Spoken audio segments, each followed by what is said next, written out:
Hello student, स्वागत है आपका देवगंगा ऑनलाइन कोचिंग क्लासेस के अंदर। लास्ट क्लास तक हम पढ़ रहे थे विद्युत रासायनिक सेल। हमने विद्युत रासायनिक सेल को डेनियल सेल के एग्जांपल से समझा था। हमने समझा था कि एक विद्युत रासायनिक सेल यानी डेनियल सेल कैसे काम करता है। एक विद्युत रासायनिक सेल क्या करता है? एक विद्युत रासायनिक सेल रासायनिक ऊर्जा को किसमें परिवर्तित करता है?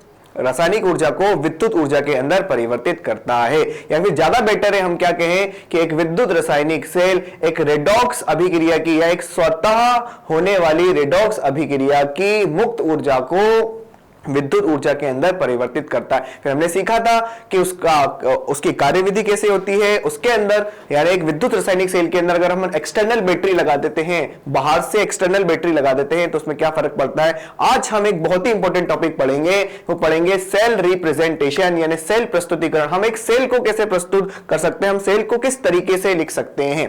तो आओ स्टार्ट करते हैं कि हम एक सेल को कैसे प्रस्तुत कर सकते हैं। तो जो हमारा नेक्स्ट टॉपिक है वो है सेल प्रस्तुतिकरण।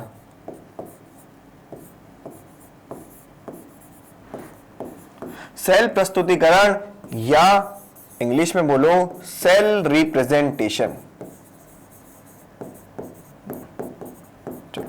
सेल रिप्रेजेंटेशन को करने के लिए हमको लेना पड़ेगा लोन, और लोन लेने के लिए हम आपको किसी बैंक के चक्कर नहीं कटवाने वाले हैं।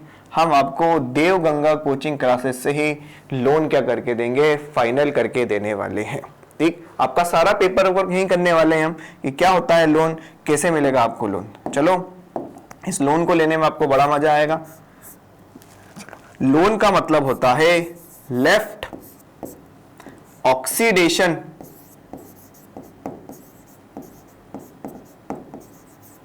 Anode negative. क्या कहना चाह रहा है भाई? ये कहना चाह रहा है लेफ्ट ऑक्सीडेशन एनोड नेगेटिव। इसका मतलब जब भी आप किसी सेल को प्रस्तुत करोगे, जब भी आप किसी सेल का रिप्रेजेंटेशन लिखोगे, तो आप लेफ्ट साइड में हमेशा किसको लिखोगे? आप लेफ्ट साइड में हमेशा लिखोगे एनोड को। और एनोड कैसा टर्मिनल होगा? एक नेगेटिव टर्मिनल होगा, और उस नेगेटिव टर्मिनल के ऊपर क्या हो रहा होगा? ऑक्सीडेशन हो रहा होगा। ध्यान रखना दो इंपॉर्टेंट बात ध्यान रखना। पहली कि एनोड लेफ्ट में भी हो सकता है, राइट में भी हो सकता है। ये तो लिखने का तरीका है। जब सेल रिप्रेजेंटेशन की बात आई, सेल प्रस्तुतिकरण की बात आई, तो हमने अपनी तरफ से कुछ नियम बनाए। उस नियम के तहत हम एनोड को लेफ्ट के ऊपर लिखते हैं। अगर किसी ने एनोड को राइट पे भी लिख दिया है तो कोई दिक्कत की बात नहीं, एनोड राइट पे भी हो सकता है। लेकिन ध्यान रखना, ये सत्य बदल सकता है कि एनोड नेगेटिव की जगह पॉजिटिव हो जाए, एनोड लेफ्ट की जगह राइट पे लगा दिया जाए। लेकिन ध्यान रखना बच्चों, ये वाले दो सत्य कभी नहीं बदलने वाले कि एनोड के ऊपर ऑक्सीडेशन होता है, चाहे कुछ भी हो जाए, चाहे दुनिया खत्म हो रही हो तो हो जाए, लेकिन हम एनोड पर हमेशा क्या कराएंगे? ऑक्सीडेशन कराएंगे। एनोड वही टर्मिनल होता है, ऐसा टर्मिनल जिसके ऊपर ऑक्सीडेशन हो रहा है, उसी टर्मिनल का नाम हमने एनोड रखा है। ध्यान रखना, ठीक। तो सेल रिप्रेजेंट करते वक्त हम लोन को ध्यान में रखेंगे। ठीक, क्या ध्यान में रखेंगे? लोन को, कि हमें लेफ्ट हैंड साइड पर क्या बताना है? ऑक्सीडेशन बताना है। ऑक्सीडेशन किस पे होता है? हमेशा एनोड के ऊपर होता है। और एनोड कैसा होता है? नेगेटिव टर्मिनल होता है। तो बताओ, अगर हम लेफ्ट हैंड साइड पे ऑक्सीडेशन यानी एनोड को बता रहे हैं, तो राइट हैंड साइड पे किसको बताने वाले हैं? कैथोड को बताने वाले हैं। तो एक सेल रिप्रेजेंटेशन को कैसे रिप्रेजेंट करते हैं? हम लेफ्ट हैंड साइड पर बताते हैं ऑक्सीकरण। क्या बताते हैं? ऑक्सीकरण यानी ऑक्सीडेशन बताते हैं। ऑक्सीडेशन बताने के बाद हम बताते हैं कि हमने लगाया है सॉल्ट ब्रिज यानी लवण सेतु लगाया है। और लवण सेतु बताने के बाद हम बताते हैं रिडक्शन यानी अपचयन। क्या बताते हैं हम? रिडक्शन यानी अपचयन बताते हैं। हम बताने वाले हैं लेफ्ट साइड पर ऑक्सीकरण, फिर हम लगाने वाले हैं लवण सेतु, उसके बाद हम किसको बताएंगे? अपचयन को बताएंगे। इसको लिखने का तरीका ऐसा भी हो सकता है, देखो ऑक्सीकरण के अंदर क्या होता है, ऑक्सीकरण के अंदर अगर कोई आपके पास M नाम का धातु होगा तो वो N इलेक्ट्रॉन त्याग करके, कितने इलेक्ट्रॉन त्याग करके, N इलेक्ट्रॉन त्याग करके प्लस N का आयन बनाएगा। तो ये बताया हमने ऑक्सीकरण। ऑक्सीकरण के बाद हमको क्या लगाना है, लवण सेतु। तो लवण सेतु के लिए हम ये सी डबल लाइन यूज करेंगे, इस डबल लाइन को बताएंगे लवण सेतु। और लवण सेतु के बाद हमको किसको बताना है, अपचयन को बताना है। तो अपचयन को कैसे बताएंगे, अपचयन के अंदर क्या होता है, M प्लस N नाम का धातु का एक्वस आयन इलेक्ट्रॉन को ग्रहण करके क्या बनाता है, M धातु बनाता है। ये यहां पर सॉलिड फॉर्म में है, ये भी यहां पर सॉलिड फॉर्म में है, ये यहां पर एक्वस यानी जली विलयन के अंदर है। तो जब भी कोई भी आपके पास तत्व जली विलयन के अंदर उपस्थित होगा तो हम उसकी सांद्रता जरूर लिखेंगे। तो हम यहां M प्लस N की सांद्रता मानेंगे C1 मोलर और M प्लस N इस वाले की सांद्रता मानेंगे C2 मोलर। सहूलियत के लिए आप इसको M1 नाम का धातु मान लो और इसको M2 नाम का धातु मान लो, ताकि आपका कंफ्यूजन दूर हो जाए। तो आपको ये ध्यान रहेगा कि M1 नाम के धातु का ऑक्सीकरण हो रहा है और इसकी सांद्रता C1 मोलर है। M2 नाम के धातु का अपचयन हो रहा है और इसकी सांद्रता C2 मोलर है। ठीक, तो ये होता है एक सेल को रिप्रेजेंट करने का तरीका। उल्टे हाथ पर बताओ ऑक्सीकरण, ऑक्सीकरण होता है एनोड के ऊपर, एनोड टर्मिनल आपका कैसा होता है, नेगेटिव यानी ऋणात्मक सिरा होता है। सीधे हाथ पर बताओ अपचयन, अपचयन होता है कैथोड के ऊपर, कैथोड आपका धनात्मक सिरा होता है और बीच में लगाओ सोल्ट ब्रिज। तो आओ इसको कुछ एग्जांपल से समझते हैं। जैसे हमने लास्ट क्लास पढ़ा था डेनियल सेल, तो डेनियल सेल की अपन ने कंप्लीट रिएक्शन क्या लिखी थी, देखो हमने डेनियल सेल की कंप्लीट रिएक्शन लिखी थी कि एक डेनियल सेल के अंदर जिंक सॉलिड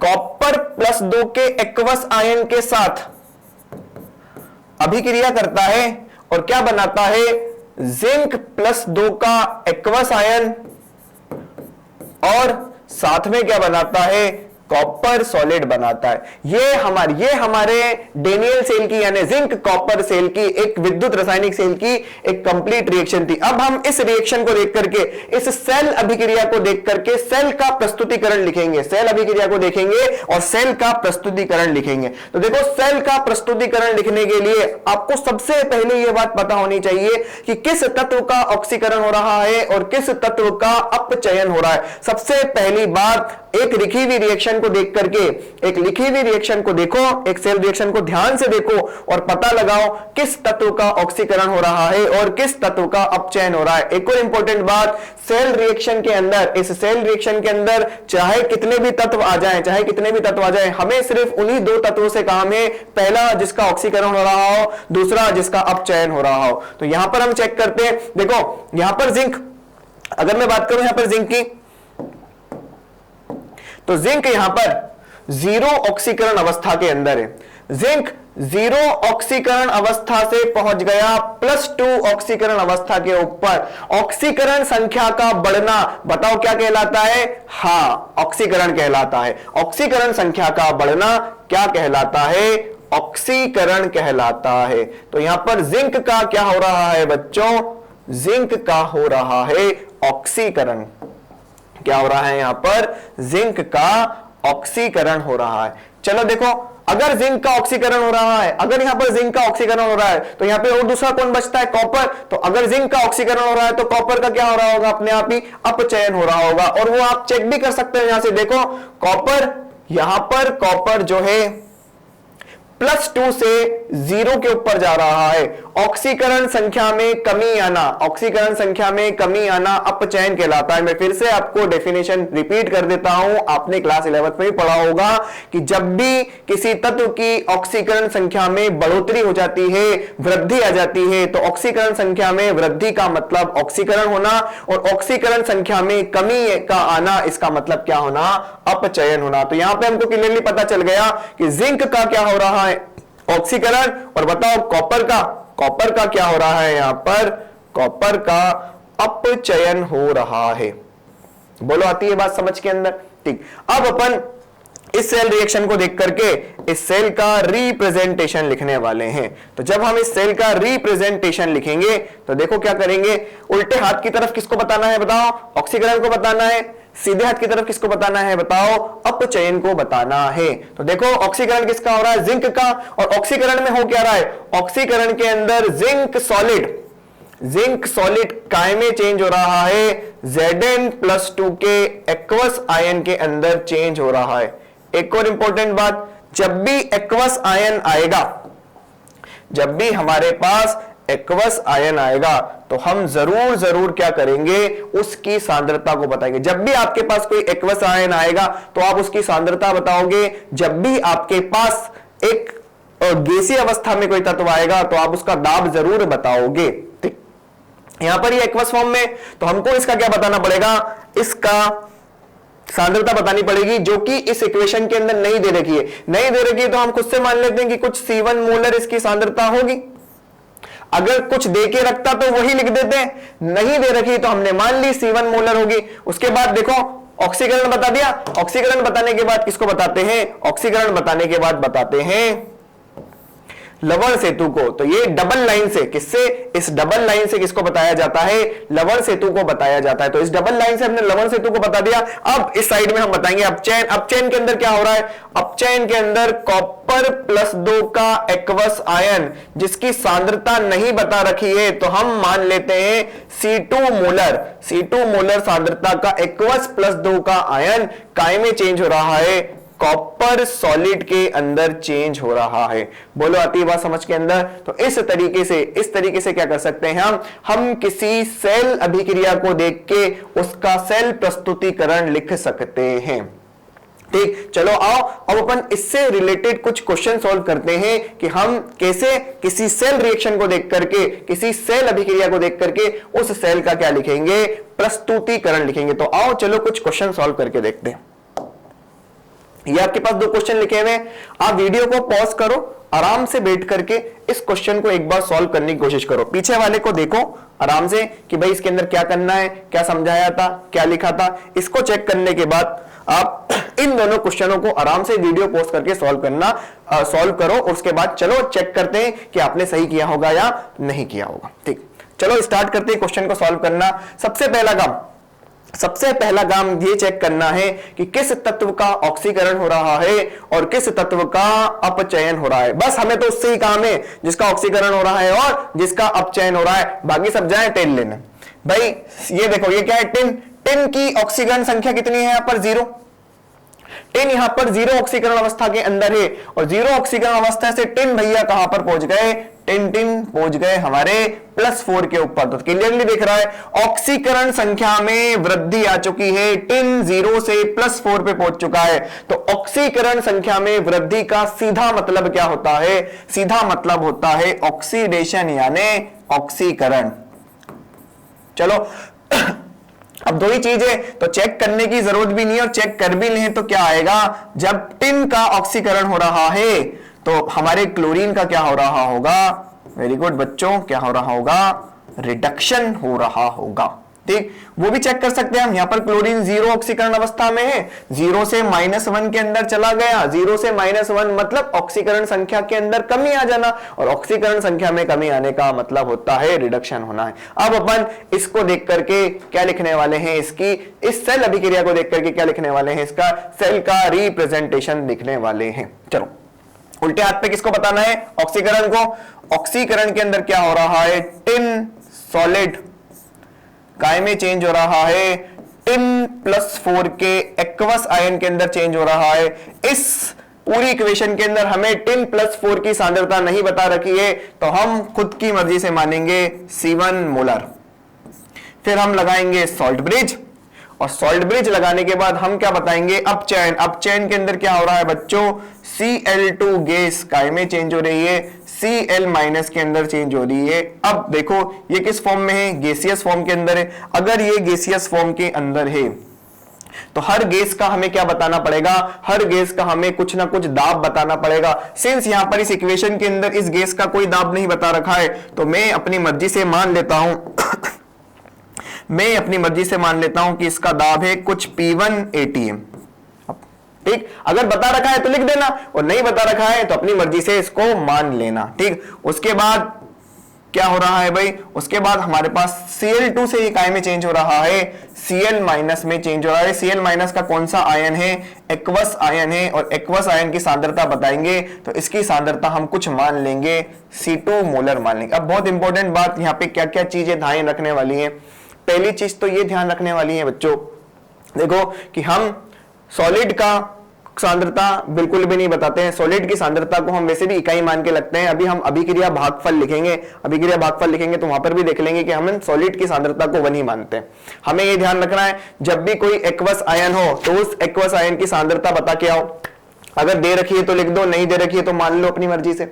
ठीक, जब भी कोई आपको गैस दे रखी हो तो गैस का कुछ ना कुछ दाब होगा, अगर दे रखा है तो लिख दो, नहीं दे रखा है तो आप अपनी मर्जी से मान लो। दूसरी इंपॉर्टेंट बात, जब आप सेल बनाते हो, ध्यान रखना, जब आप सेल बनाते हो तो कंप्लीट सेल कैसे बनता है, कंप्लीट सेल 2 अर्ध सेलों से मिलकर बनता है। पहला अर्ध सेल, दूसरा अर्ध सेल। कुछ विलयन आप यहां पे भरते हो, कुछ विद्युत अपघट्य विलयन आप यहां पे भरते हो। एक इलेक्ट्रोड आप यहां लगाते हो, एक इलेक्ट्रोड आप यहां लगाते हो। बाहरी परिपथ को आप किसी तार से यानी वायर से जोड़ते हो, आंतरिक परिपथ को आप लवण सेतु से जोड़ते हो। अब आप बात ध्यान रखना, ये जो इलेक्ट्रोड है, ये इलेक्ट्रोड हमेशा किसका बनेगा, ये इलेक्ट्रोड हमेशा सॉलिड का बनेगा। क्यों, इलेक्ट्रोड का मतलब क्या होता है, इलेक्ट्रोड का मतलब होता है धातु की छड़ या किसी भी तत्व की कोई एक छड़। तो बताओ सॉलिड यानी ठोस की तो छड़ बन सकती है, क्या किसी द्रव की छड़ बन सकती है, नहीं बन सकती है। क्या किसी गैस की छड़ बन सकती है, नहीं बन सकती है। तो ध्यान रखना, जब भी आप एक सेल बनाते हो तो आप 2 अर्ध सेल को जोड़ करके एक सेल बनाते हो, और यहां पर जो इलेक्ट्रोड लगाते हो वो हमेशा ठोस अवस्था में यानी सॉलिड फॉर्म के अंदर होता है। तो अब इस सेल के रिप्रेजेंटेशन को देखो, देखो यहां पर एक एक्वस फॉर्म में और एक सॉलिड फॉर्म में ठोस अवस्था में। इसका मतलब टिन का इलेक्ट्रोड बन सकता है क्योंकि ये ठोस अवस्था के अंदर है। लेकिन यहां चेक करो, यहां आओ, यहां पर आओ, यहां Cl2 गैसियस अवस्था में है और Cl माइनस एक्वस अवस्था में। ना तो गैस का इलेक्ट्रोड बन सकता, ना एक्वस अवस्था के अंदर Cl माइनस का इलेक्ट्रोड बन सकता। तो ऐसी कंडीशन में जब हम यहां उपस्थित दोनों तत्वों का इलेक्ट्रोड नहीं बना सकते हैं तो हम यहां पर एक दूसरा इलेक्ट्रोड लगाते हैं और यहां पर उसको इस तरीके से दर्शाते हैं। तो हमने यहां पर प्लेटिनम का इलेक्ट्रोड लगाया है। अब बहुत से बच्चों के दिमाग में डाउट आ रहा होगा कि सर क्या प्लेटिनम का इलेक्ट्रोड लगाना जरूरी है क्या, क्या दुनिया के दूसरे तत्व का कोई इलेक्ट्रोड नहीं बनता है। तो बच्चों यहां पर हम जो इलेक्ट्रोड लगाते हैं वो एक ऐसा इलेक्ट्रोड लगाते हैं जो अपनी प्रकृति के अंदर अक्रिय हो, अक्रिय इलेक्ट्रोड हो, मतलब ऐसा इलेक्ट्रोड जो रासायनिक अभिक्रिया के अंदर भाग नहीं ले रहा हो। मान लो भाई आपने यहां पर कोई ऐसा इलेक्ट्रोड लगा दिया जैसे ग्रेफाइट, ग्रेफाइट यानी कार्बन का भी इलेक्ट्रोड बन जाता है। अगर हमने मान लो ग्रेफाइट या कार्बन का इलेक्ट्रोड लगा दिया या कोई ऐसा सक्रिय इलेक्ट्रोड लगा दिया, तो मान लो हम चाहते तो थे कि यहां पर उपस्थित विद्युत अपघट्य का क्या हो, ऑक्सीकरण या अपचयन हो, लेकिन वो इलेक्ट्रोड तो खुद ही अभिक्रिया में भाग ले लेगा। अगर इलेक्ट्रोड खुद ही अभिक्रिया के अंदर भाग ले लेगा तो हमारा सेल तो डिस्टर्ब हो जाएगा कि नहीं हो जाएगा, हम जो काम करना चाह रहे थे वो तो चेंज हो जाएगा कि नहीं हो जाएगा।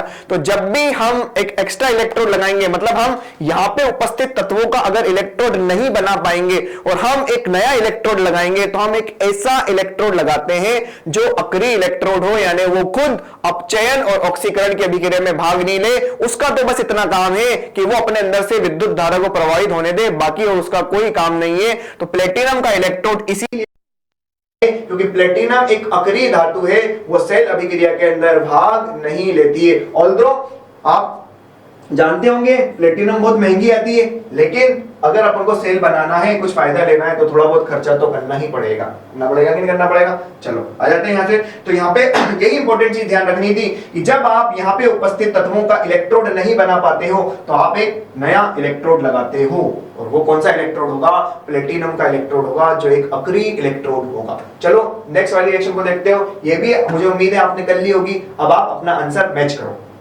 देखो सबसे पहला काम ये है, यहाँ पर जो भी चीज उपस्थित है उसका क्या करना है आपको, उसका आपको ये एक्वस फॉर्म में ध्यान रखना, ठीक है। उसका क्या करना है, उसके अंदर आपको चेक करना है कि किसका ऑक्सीकरण हो रहा है और किसका अपचयन हो रहा है। तो देखो यहाँ पर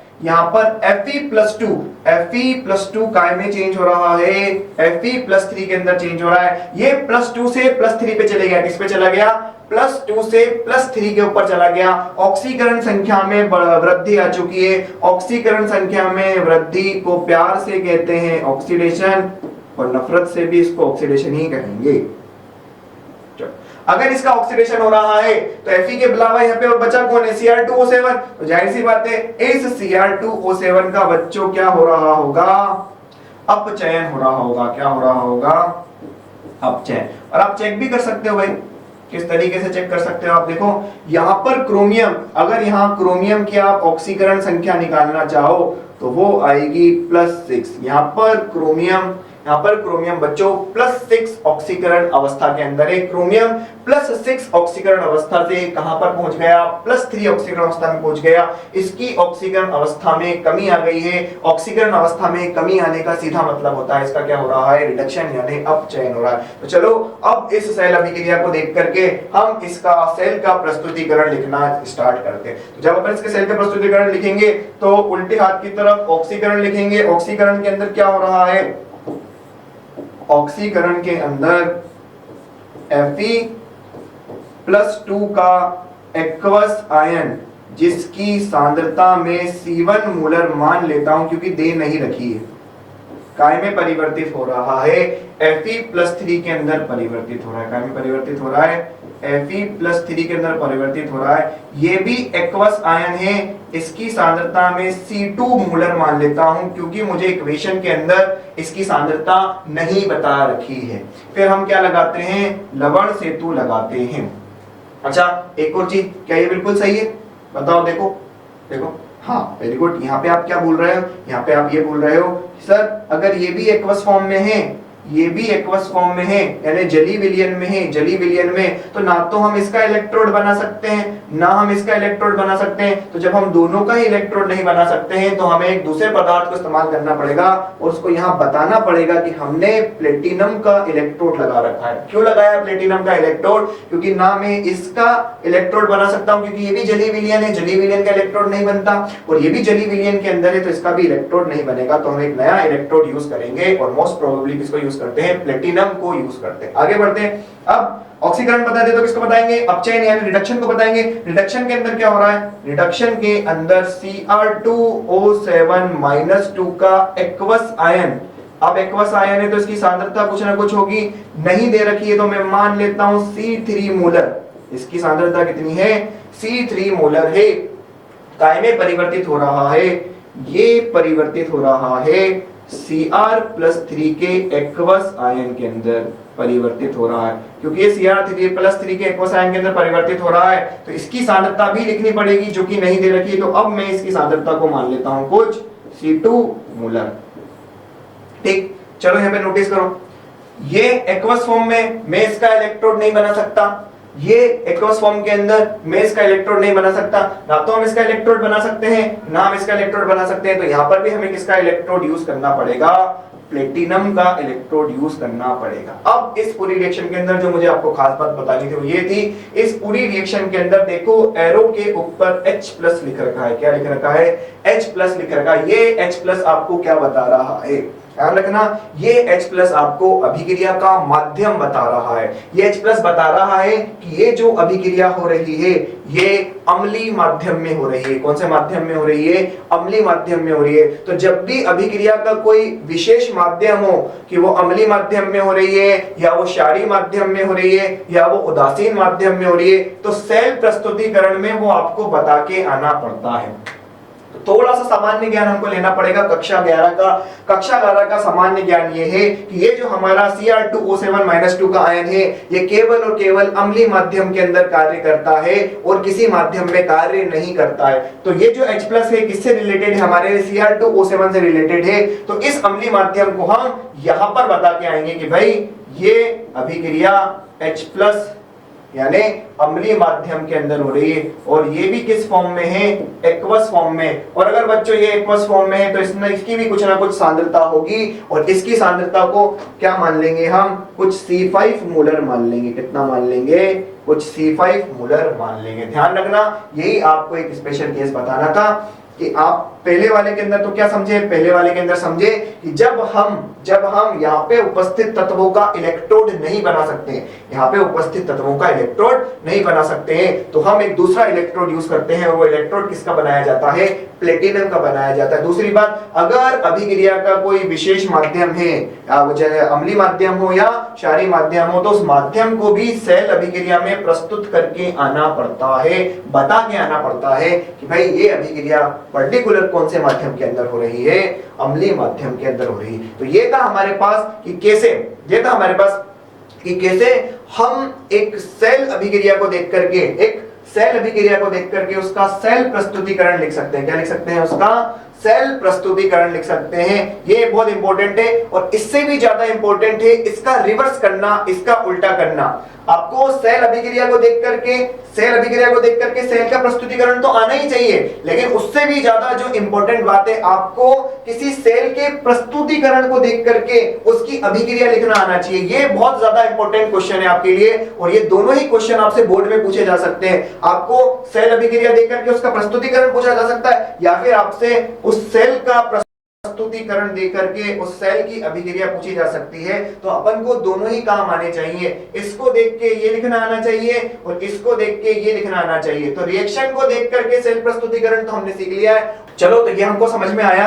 कि किस तरीके से हम इस सेल रिएक्शन को देख करके, इस सेल रिएक्शन को देख करके इस सेल का प्रस्तुतिकरण लिख सकते हैं। तो इसके अंदर खास बात क्या थी, इसके अंदर दो खास बातें थी। पहली चीज तो हमने ये सीखी, पहली चीज हमने ये सीखी कि जब हमारे पास यहाँ उपस्थित तत्वों का इलेक्ट्रोड नहीं बना सकते, जब हम यहाँ उपस्थित तत्वों का इलेक्ट्रोड नहीं बना सकते हैं, तो हम एक दूसरा इलेक्ट्रोड, दूसरे पदार्थ का इलेक्ट्रोड यूज करेंगे, और यहां पर कौन सा यूज करेंगे, प्लेटिनम का इलेक्ट्रोड यूज करेंगे। दूसरी बात हमने यहां से सीखी, ये सीखी कि अगर किसी अभिक्रिया का कोई विशेष माध्यम हो, यानी वो किसी विशेष माध्यम के अंदर हो रही हो, पर्टिकुलर अम्लीय माध्यम में हो रही हो या क्षारीय माध्यम में हो रही हो, तो उस रिएक्शन का, उस अभिक्रिया का सेल प्रस्तुतिकरण लिखते वक्त हम उसके माध्यम को भी बता के आएंगे कि वो कौन से माध्यम के अंदर हो रही थी। बोलो, आती है बात समझ के अंदर? चलो कुछ और क्वेश्चन सॉल्व करते हैं इससे रिलेटेड, जिससे हमें पता चले कि क्या हमें कॉन्सेप्ट ठीक से समझ में आ चुका है या नहीं आ चुका है। तो ठीक है,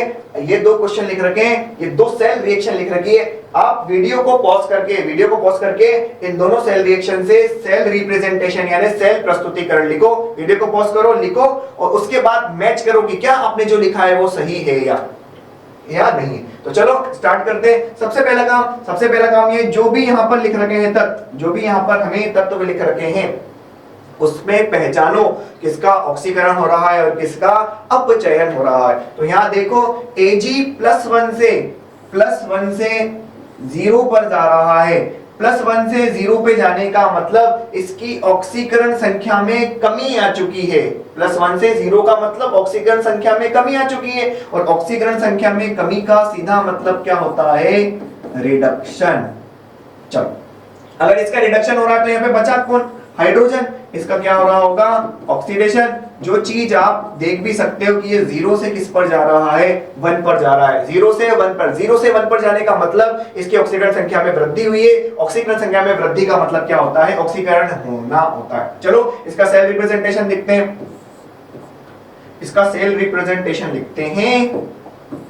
ऑक्सीकरण में क्या हो रहा है, ऑक्सीकरण के अंदर H2 गैस, जिसका प्रेशर नहीं बता रखा है तो मैं लिखूंगा P1 ATM, काय में परिवर्तित हो रही है, H+ के एक्वस आयन में परिवर्तित हो रही है, जिसकी सांद्रता नहीं दे रखी है तो मैं C1 मोलर मानूंगा। अच्छा, एक और इंपॉर्टेंट बात, ये जो रस समिति गुणांक है, मतलब ये जो आगे नंबर लिख रखे हैं ना, जैसे इस Ag के आगे 2 लिख रखा है, इस H2 के आगे कुछ भी नहीं है तो 1 है, इस Ag के आगे भी 2 लिख रखा है, और इस H+ के आगे 2 लिख रखा है, इसको बोलते हैं रस समिति गुणांक। इस रस समिति गुणांक को सेल अभिक्रिया में या सेल अभिक्रिया में तो बताना जरूरी है, सेल रिप्रेजेंटेशन के अंदर यानी सेल प्रस्तुतिकरण के अंदर बताने की कोई जरूरत नहीं होती है। हम जब भी सेल प्रस्तुतिकरण लिखते हैं तो हम रस समिति गुणांक को नहीं लिखते हैं। ठीक, एक इंपॉर्टेंट बात ये समझ में आई। चलो अब ऑक्सीकरण तो लिख लिया। अपचयन के अंदर क्या हो रहा है, अपचयन के अंदर हमारे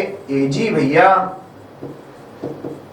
जिसकी सांद्रता C2 मोलर है, काय में परिवर्तित हो रहे हैं, Ag सॉलिड के अंदर परिवर्तित हो रहे हैं। अब ध्यान लगाओ, ये गैसियस फॉर्म में, ये एक्वस फॉर्म में, मैं ना तो इसका इलेक्ट्रोड बना सकता हूं ना इसका इलेक्ट्रोड बना सकता हूं, ना इसका इलेक्ट्रोड ना इसका इलेक्ट्रोड। तो बताओ इसका इलेक्ट्रोड यूज करेंगे, प्लेटिनम का इलेक्ट्रोड यूज करेंगे। इधर आ जाओ, यहाँ Ag प्लस के एक्वस का तो इलेक्ट्रोड नहीं बन सकता, लेकिन ये किस फॉर्म में, Ag सॉलिड फॉर्म में। अगर Ag सॉलिड फॉर्म में है तो इसका इलेक्ट्रोड बन सकता है, तो जब इसका इलेक्ट्रोड बन सकता है तो जबरदस्ती खर्चा करके क्यों प्लेटिनम लगाएं, ठीक है। तो यहाँ पे क्योंकि इसका इलेक्ट्रोड बन सकता है तो यहाँ पे हमें दूसरे इलेक्ट्रोड की जरूरत नहीं है, हम सिंपल Ag धातु की छड़ी लगा देंगे, वो अभिक्रिया में भी भाग ले लेगी और इलेक्ट्रोड का काम भी कर लेगी। चलो आते हैं नेक्स्ट वाली रिएक्शन के अंदर। देखो नेक्स्ट वाली रिएक्शन के अंदर को क्या समझना है, सबसे पहले तो वही वाली बात है, ऑक्सीकरण पहचानो और अपचयन पहचानो। दूसरी इंपॉर्टेंट बात, हमें सिर्फ उन्हीं दो तत्वों से, उन्हीं पदार्थों से काम है जिसका ऑक्सीकरण और अपचयन हो रहा है। हम सेल प्रस्तुतिकरण के अंदर सिर्फ वही लिखते हैं जिसका ऑक्सीकरण हो रहा है, जिसका अपचयन हो रहा है, और एक बता देते हैं माध्यम के बारे में, बाकी और किसी से हमें कुछ लेना देना नहीं है, ठीक है। तो अगर अब मैं यहाँ नोटिस करूं तो यहाँ पर देखो ऑक्सीजन -2 अवस्था में है, यहाँ पर भी -2 अवस्था में, और इधर भी चेक करोगे ऑक्सीजन यहाँ पे भी -2 अवस्था में। क्या बोल रहा हूं मैं, ध्यान से समझना बड़े आराम से। मैं ऑक्सीजन को चेक कर रहा हूं, पहले मैं ऑक्सीजन को चेक कर रहा हूं, तो यहाँ ऑक्सीजन -2 अवस्था में है, इसमें भी ऑक्सीजन -2 अवस्था के अंदर है, और एरो के इस तरफ राइट हैंड साइड पे अगर मैं आ जाऊं तो यहाँ पर भी ऑक्सीजन -2 अवस्था में, यहाँ पर भी ऑक्सीजन -2 अवस्था में। तो यहाँ सब जगह ऑक्सीजन -2 अवस्था में, तो ऑक्सीजन का ना तो अपचयन हो रहा है ना ऑक्सीकरण हो रहा है। छोड़ो, आ जाओ यहाँ पे Mn है, Mn की ऑक्सीकरण अवस्था यहाँ पर है प्लस MnO4, MnO4 की ऑक्सीकरण अवस्था है, यहाँ पर कैलकुलेट करते हैं, 4 2 8, 8 में 7 गया 7 प्लस 7।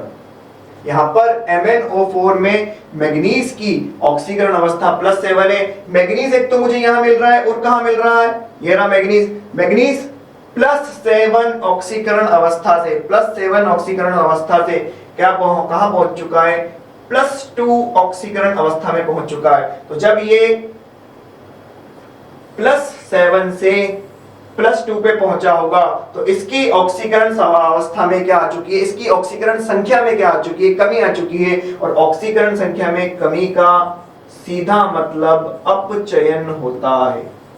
चलो आगे बढ़ते हैं, यहाँ पर देखो, यहाँ पर देखते हैं H+ यहाँ पर +1 ऑक्सीकरण अवस्था में, मतलब हाइड्रोजन यहाँ पर +1 ऑक्सीकरण अवस्था के अंदर है, और मैं यहाँ चेक करूं तो मुझे हाइड्रोजन कहाँ मिल रहा है, ये रहा यहाँ पर H2O में भी हाइड्रोजन +1 ऑक्सीकरण अवस्था के अंदर, और यहाँ पर भी ऑक्सीजन हाइड्रोजन +1 ऑक्सीकरण अवस्था के अंदर। तो हाइड्रोजन का ना तो ऑक्सीकरण हो रहा है ना अपचयन हो रहा है, तो इसको भी छोड़ो, यहाँ आ जाओ। ऑक्सीजन को तो पहले ही चेक कर चुके थे, तो बचा कौन, कार्बन। यहाँ पर कार्बन की ऑक्सीकरण अवस्था निकालते हैं, तो कार्बन की जब यहाँ पर हम ऑक्सीकरण अवस्था निकालेंगे तो -8 + 6 यहाँ पर आएगा बच्चों +3। कार्बन की ऑक्सीकरण अवस्था कितनी निकल गई यहाँ पर, +3। कार्बन की ऑक्सीकरण अवस्था यहाँ पर +3 है, और कार्बन देखो मुझे और कहाँ मिल रहा है, कार्बन मुझे मिल रहा है ये यहाँ पर मिल रहा है। तो यहाँ पर कार्बन की ऑक्सीकरण अवस्था +3 है, और यहाँ पर कार्बन की ऑक्सीकरण अवस्था अगर मैं निकालूंगा तो वो आएगी +4। तो कार्बन की क्योंकि ऑक्सीकरण अवस्था बढ़ चुकी है तो कार्बन का क्या हो रहा है यहाँ पर, ऑक्सीडेशन। अब कार्बन का ऑक्सीडेशन हो रहा है तो सिर्फ कार्बन अकेले को थोड़ी ना उठा सकते हैं, ऐसे ये पूरा पदार्थ ही उठेगा, है ना। किसी के दिमाग में ये आ रहा हो कि सर सिर्फ कार्बन का ही तो ऑक्सीकरण हो रहा है, और आपने बोला था कि सिर्फ उसी तत्व से काम रखना जिसका ऑक्सीकरण और अपचयन हो रहा हो। तो हाँ भाई, इसका ऑक्सीकरण हो रहा है, इसका अपचयन हो रहा है, लेकिन ये साथ में जुड़ा हुआ है ना, इसको अकेले कैसे उठाएंगे हम, एक तो ये क्योंकि पूरा साथ में जुड़ा हुआ है तो साथ में ही आएगा, ये बात ध्यान रखना। अलग से अपन सेपरेटली कार्बन को नहीं उठा सकते। तो चलो सेल रिएक्शन लिखते हैं। सेल रिएक्शन लिखने हैं भाई, पहले किसको बताना है, ऑक्सीकरण को बताना है। तो ऑक्सीकरण किसका हो रहा है, रस समिति गुणक तो बताते ही नहीं है, रस समिति गुणक नहीं बताते, तो C2O4 -2 किस फॉर्म में है, एक्वस फॉर्म में है। एक्वस फॉर्म में है तो इसकी सांद्रता लिखनी पड़ेगी C1 मोलर। काय में परिवर्तित हो रहा है, C2O4 -2 CO2 गैस के अंदर परिवर्तित हो रहा है। तो ये परिवर्तित हो रहा है CO2 गैस में, क्योंकि गैस है तो गैस का कुछ ना कुछ दाब होता है, नहीं दे रखा है तो P1 ATM मान लो। ये एक्वस फॉर्म में, ये गैसियस फॉर्म में, ना तो इसका इलेक्ट्रोड बनाया जा सकता है ना इसका इलेक्ट्रोड बनाया जा सकता है। तो यहां पर हमें क्या लगाना पड़ेगा, एक प्लेटिनम का इलेक्ट्रोड लगाना पड़ेगा। चलो बोलो, आती है बात समझ के अंदर? ये लगाया अपन ने लवण सेतु। लवण सेतु लगाने के बाद अपन बताएंगे अपचयन को। तो अपचयन में क्या हो रहा है? अपचयन के अंदर Mn+4 माइनस का आयन काय में परिवर्तित हो रहा है? Mn+2 के अंदर परिवर्तित हो रहा है। तो चलो लिखते हैं क्या हो रहा है भाई। MnO4 माइनस का एक्वस आयन, क्योंकि इसकी सांद्रता नहीं दे रखी है बच्चों, तो मैं क्या लिखूंगा? C2 molar. ठीक, अच्छा, काय में चेंज हो रहा है? Mn+2 के अंदर काय में चेंज हो रहा है? Mn+2 के अंदर चेंज हो रहा है। उसके तो बाद में लिखेंगे, पहले देखो ये 16H+ हमें बता रहा है माध्यम के बारे में। किसके बारे में बता रहा है? माध्यम के बारे में बता रहा है। जहां कहीं भी H+ आपको अकेला बेचारा घूमता फिरता तन्हा नजर आ जाए, तो ये किसी के गम में या किसी के प्यार में अकेला नहीं घूम रहा है। यहाँ पर ये आपको बता रहा है माध्यम के बारे में। किसके बारे में बता रहा है बच्चों? माध्यम के बारे में बता रहा है। H+ बता रहा है आपको माध्यम के बारे में। H+ किस माध्यम को बताता है? अम्लीय माध्यम को बताता है। और अम्लीय माध्यम को बताता है तो हमें यहाँ लिखना पड़ेगा कि भैया ये रिएक्शन तो अम्लीय माध्यम के अंदर हो रही है और इसका एक्वस आयन है, इसकी भी कुछ सांद्रता होगी, नहीं दे रखी है तो हमने C3 मान ली। फिर काय में परिवर्तित हो रहा है? काय में परिवर्तित हो रहा है? Mn+2 में परिवर्तित हो रहा है। Mn+2 भी क्या है? एक्वस आयन है। एक्वस आयन की सांद्रता नहीं दे रखी है तो हमने तो सीखा है इसको C4 मोलर मान लेते हैं। दूसरी बात, ना तो मैं इसका इलेक्ट्रोड बना सकता हूं और ना ही मैं इसका इलेक्ट्रोड बना सकता हूं, तो थोड़ा खर्चा बढ़ जाएगा और प्लेटिनम का इलेक्ट्रोड लग जाएगा।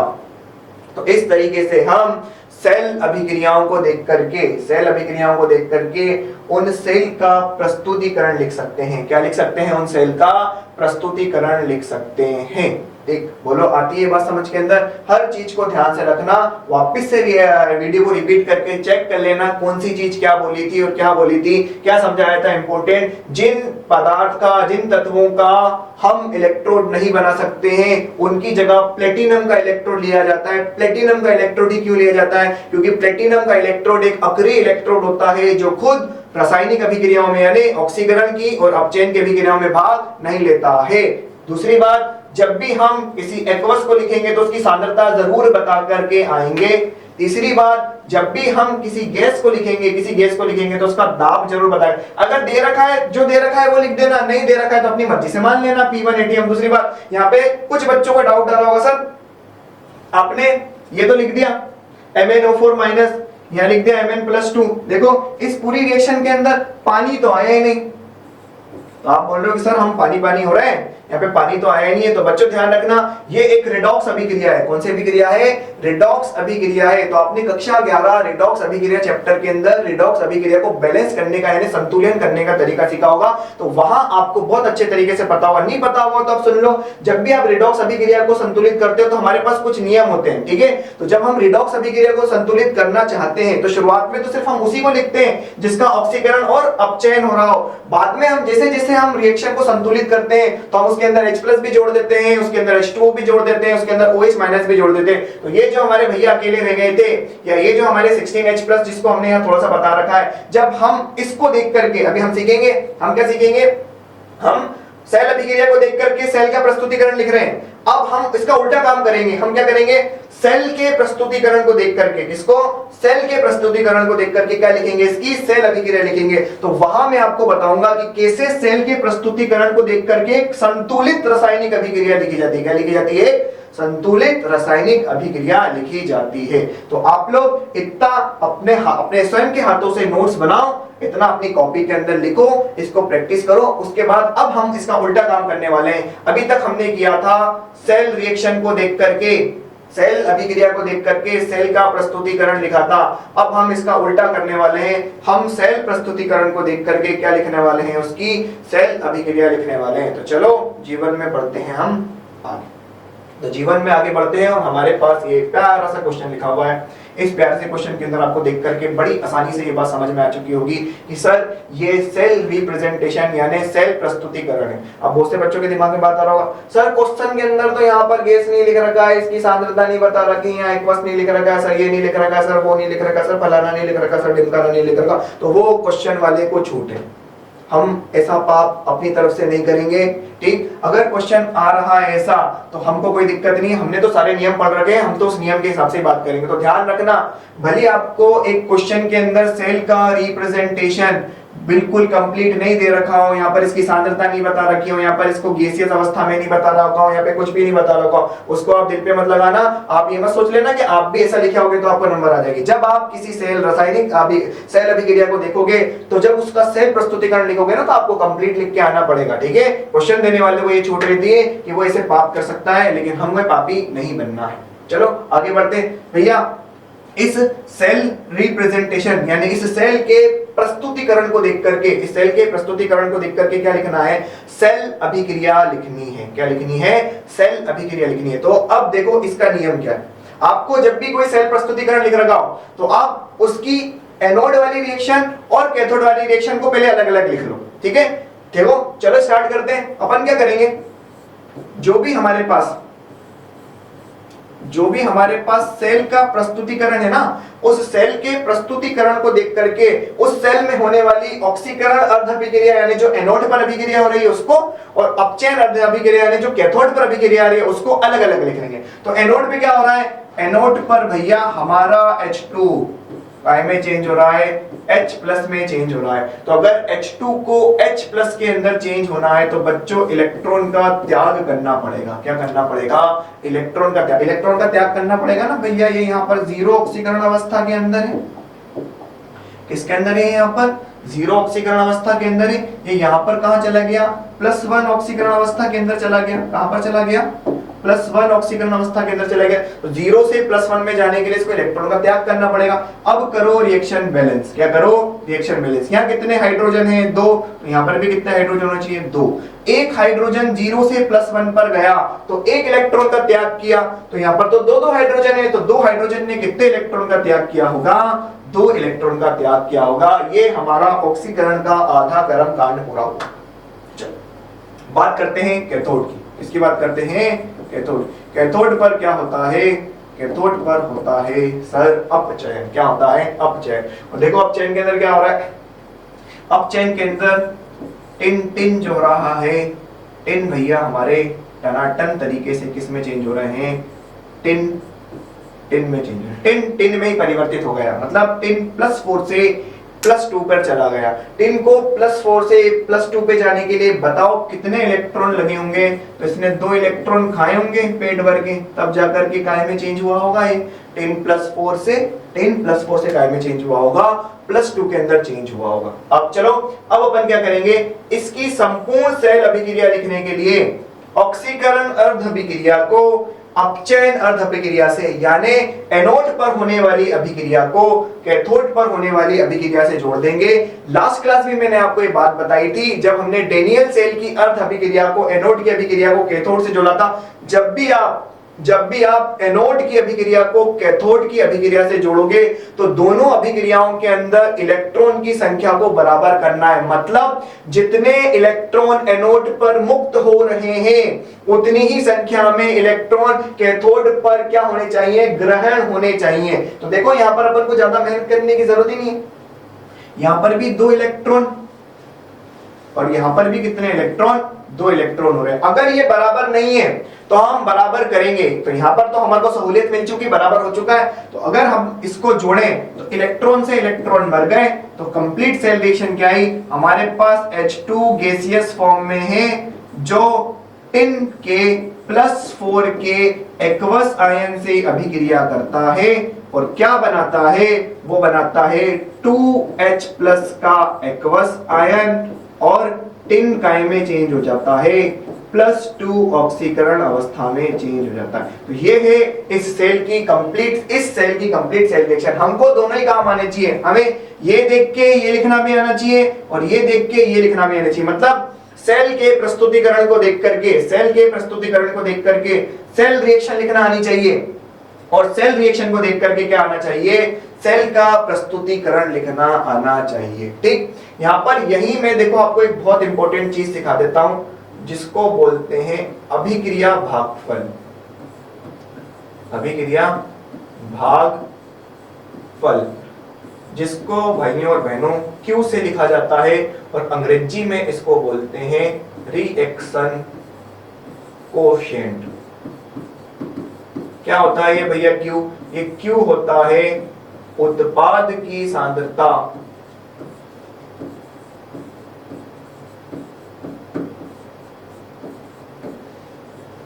बटे में अभिकारकों की सांद्रता, या अभिकारक की सांद्रता, इसको बोलते हैं अभिक्रिया भागफल। ये हमें नर्स समीकरण के अंदर आएगा, जो आगे इस चैप्टर का एक बहुत इंपॉर्टेंट पार्ट है। इसको अभी सीख लेते हैं ताकि वहां पे हमको ज्यादा दिक्कत नहीं आएगी। अभिक्रिया भागफल, रिएक्शन कोशेंट, जिसको Q से लिखा जाता है। कैसे निकाला जाता है Q को निकाला जाता है बच्चों, जो भी आपको सेल अभिक्रिया दे रखी, जो भी आपको सेल अभिक्रिया दे रखी है, उस सेल अभिक्रिया के उत्पाद की सांद्रता बटे के अंदर अभिकारक की सांद्रता। यहां पर एक बहुत ही इंपॉर्टेंट नोट, चाहे वो 500 का हो या 2000 का हो, या आपके ऊपर एक बहुत ही इंपॉर्टेंट नोट आपको क्या लिखना है, ये लिखना है कि अगर ठोस व द्रव अवस्था में, ठोस व द्रव अवस्था में तत्वों की सांद्रता को एक माना जाता है। मतलब अगर यहां पर इस रिएक्शन के अंदर, इस सेल रिएक्शन के अंदर, अगर कोई तत्व शुद्ध ठोस अवस्था में है या शुद्ध द्रव अवस्था में, जलीय विलयन की बात नहीं कर रहे हैं, जलीय विलयन नहीं, द्रव अवस्था की बात कर रहे हैं, शुद्ध द्रव अवस्था में हो या शुद्ध ठोस अवस्था में हो, तो जो भी उनकी सांद्रता होती है उसको एक मान लिया जाता है। चलो मैं इस रिएक्शन को देख करके, इस रिएक्शन को देख करके इसके Q का मान लिखना चाह रहा हूं, यानी इसका अभिक्रिया भागफल लिखना चाह रहा हूं, जिसको हमने यहां पर पढ़ा है। ठीक है, क्या होता है अभिक्रिया भागफल? उत्पाद की सांद्रता बटे में अभिकारक की सांद्रता। भाई कौन कौन उत्पाद है यहाँ पर उत्पाद है H+, यानी H+ की सांद्रता, tin+2 यानी tin+2 की सांद्रता, बटे में क्या आएगा बच्चों? बटे के अंदर आने वाला है अभिकारकों की सांद्रता। तो अभिकारकों की सांद्रता में अभिकारक कौन है? H2 gas. देखो गैस के लिए क्या केस होता है? गैस के लिए भाई ये केस होता है, गैस की सांद्रता ना लिख करके गैस का दाब लिखा जाता है। तो H2 का दाब, और ये एक्वस फॉर्म में तो इसकी तो सांद्रता ही लिखनी पड़ेगी, 10+4 का। तो यहाँ पर Q के अंदर अपन को क्या पता करना है, क्या क्या ध्यान रखना है? पहले तो ध्यान रखना है कि भाई Q होता क्या है। Q होता है उत्पाद की सांद्रता बटे में अभिकारक की सांद्रता। फिर एक और इंपॉर्टेंट बात क्या ध्यान रखनी है, ठोस और द्रव अवस्था में तत्व होंगे तो उनकी सांद्रता को एक मान लिया जाएगा। दूसरी बात, अगर एक्वस यानी जलीय विलयन के अंदर है तब तो सांद्रता रखो, और अगर गैस है तो गैस की सांद्रता की जगह क्या लिखा जाएगा? उसका दाब रखा जाएगा। गैस की सांद्रता की जगह उसका दाब रखा जाएगा। और एक बहुत ही ज्यादा इंपॉर्टेंट बात, जो भी इनका रस समिति गुणक होगा वो इनकी घातों के ऊपर आएगा, यानी इनकी पावर के अंदर आने वाला है। H2 का रस समिति गुणक कितना है? 1, तो इसकी पावर 1 लगाने से कोई फर्क नहीं पड़ेगा। 10+4 का रस समिति गुणक कितना है? 1, इसकी पावर 1 लगाने से कोई फर्क नहीं पड़ेगा। इधर आ जाओ, H+ का रस समिति गुणक कितना है? 2, तो यहां पर इसकी सांद्रता की पावर कितनी लगानी पड़ेगी? 2, और 10+2 का रस समिति गुणक कितना है? 1, तो यहां पर इसकी पावर 1 लगाने से कोई फर्क नहीं पड़ेगा। तो ध्यान रखना, हम ये जो रिएक्शन क्वेश्चन का इस्तेमाल है, रिएक्शन क्वेश्चन यानी अभिक्रिया भागफल का इस्तेमाल है, ये नस समीकरण के अंदर करते हैं हम, लेकिन उसको हम यही सीख लेते हैं ताकि वहां हमको ज्यादा दिक्कत नहीं आएगी। तो हमने क्या किया, हमने एक सेल प्रस्तुतिकरण को देख करके, सेल के रिप्रेजेंटेशन को देख करके उस सेल की रिएक्शन लिखी। उसके लिए बच्चों ध्यान रखना, हमेशा जब भी आप सेल रिप्रेजेंटेशन देख करके, सेल प्रस्तुतिकरण देख करके आप क्या लिखना चाह रहे हो, उसकी सेल अभिक्रिया लिखना चाह रहे हो, तो पहले इस सेल प्रस्तुतीकरण से एनोड पे होने वाली अभिक्रिया को लिखो, कैथोड पे होने वाली अभिक्रिया को लिखो, और बहुत ही ज्यादा इंपॉर्टेंट, जितने इलेक्ट्रॉन एनोड पर त्यागे जा रहे हैं उतने ही नंबर के इलेक्ट्रॉन कैथोड पर क्या होने चाहिए, ग्रहण होने चाहिए। उसके बाद पहले यहां से और यहां के इलेक्ट्रॉन की संख्याओं को बराबर करो, और इलेक्ट्रॉन की संख्याओं को बराबर करने के बाद आप इन दोनों को जोड़ो तो आपके पास एक संपूर्ण सेल अभिक्रिया आ जाएगी। चलो, तो आज हमने क्या सीखा, सेल रिप्रेजेंटेशन यानी सेल प्रस्तुतीकरण सीखा, सेल अभिक्रिया को देख करके उस सेल का प्रस्तुतीकरण सीखा, और सेल के प्रस्तुतीकरण को देख करके उसकी सेल अभिक्रिया लिखना लिखी, और बहुत ही इंपॉर्टेंट जो हमें आगे काम आने वाला है, रिएक्शन कोशेंट अभिक्रिया भागफल सीखा है। अब आज के लिए मैं आपको कुछ क्वेश्चन होमवर्क में लेकर के जा रहा हूं, आप इन क्वेश्चन को ट्राई करना, हम नेक्स्ट क्लास के अंदर इन क्वेश्चनों को सॉल्व करेंगे। तो आप अपनी स्वयं के हाथों से स्वयं की कॉपी के अंदर ये वाला प्रश्न उतारें, और इस प्रश्न को उतारने के बाद आप घर पे ट्राई करें, और आप स्वयं के हाथों से ये वाला प्रश्न उतारें और इसको भी ट्राई करने की कोशिश करें। एक प्रश्न तो हम कर ही चुके हैं, एक ये वाला प्रश्न आपको उतारना है, घर पे ट्राई करना है, और एक ये वाला प्रश्न आपको उतारना है, घर पे ट्राई करना है। तब तक के लिए आप बढ़िया तरीके से तैयारी करते रहे, और वीडियो को देख करके नोट्स बनाना मत भूले। आपके खुद के हाथों से लिखे हुए नोट्स की बराबरी कोई नहीं कर सकता है, वरना हम आपको इस साइट के ऊपर, इस चैनल के ऊपर भी नोट्स प्रोवाइड करा देंगे। लेकिन फिर भी हम बोल रहे हैं, जब आप खुद से नोट बनाओगे तो बच्चों उसकी होड़ नहीं होती है, उसकी बराबरी नहीं होती। आप खुद के हाथों से लिख करके जो नोट्स बनाओगे, ठीक है, तो आप इस क्वेश्चन को घर पे ट्राई करना।